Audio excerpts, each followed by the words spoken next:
Assalomu alaykum aka-uka parvozlar. Bugungi videomizda $4700 ga berilmagan chempion xo'rozimizni obzor qilamiz. Nimaga bu narxga sotilmadi? $4700 bergan $5000 bera olmasmidi? Shular haqida ozgina suhbatlashamiz. Sizlar ham eshitib qolgan bo'lsalaring kerak, 7000 ga berilmadi. 3000 likni qizlari 11000 ga sotilmagan degan gaplar yuradi-ku internetda. Yo tanishlaringizdan bu kunni eshitib qolgan bo'lsalaring kerak. 6000 likni bolalari deb gapirishadi. Shu xo'rozlar rostda shunaqa narx ko'rganmikan? Nima deb o'ylaysizlar? Ishonasizlarmi shu gapga? Nimaga bular sotilmay qolgan ekan? O'zlaringiz fikrlaringizni kommentariyaga yozinglar. Men o'zimni xo'rozimni nima sababdan 4700 ga sotilmaganligini realniy fakt asosida sizlarga keltirib beraman. Buni sotilmay qolgani sababi birov so'ramagan u pulga buni. Hech kim so'ramagan. 4700 u yoqda tursa $3000 ga ham berib olardik. $2000 ga ham berib olardik hatto.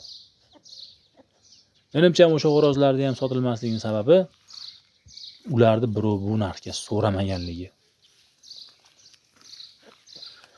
Shunaqa gaplar aka-ukalar. Sizlar o'zlaringni variantlaringni bemalol kommentariyaga yozsalaring bo'ladi. Bu ko'rib turgan xo'rozlaring haqiqatan ham juda ko'p yutuqlari bor. Buni chempion xo'roz hozir bolada yuribdi. Kimga qiziq bo'lsa sotamiz. 3 tulay bo'lyapti xo'roz, 3 tulay. Pulini kelishtiramiz. Qiziqqan odamlar bo'lsa, shunaqa zo'ridan, toza qondan boqaman, zot olaman deganlar bo'lsa, bemalol aloqaga chiqaverasizlar. Boshini kal qilib qo'ydim men o'zim buni. Buyuk, chiroyli qilib. Yapon deyapti-yu, samuray. Shunaqa bo'lib chiroyli ko'rinsin, odamlar qiziqsin, gipnoz bo'lsin deb shunaqa qildim. Bu marketingiy xod, qiziqtirish uchun.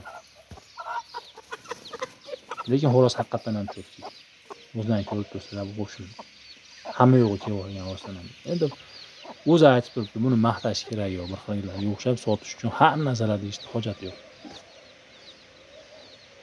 Xullas shunaqa gaplar aka-ukalar.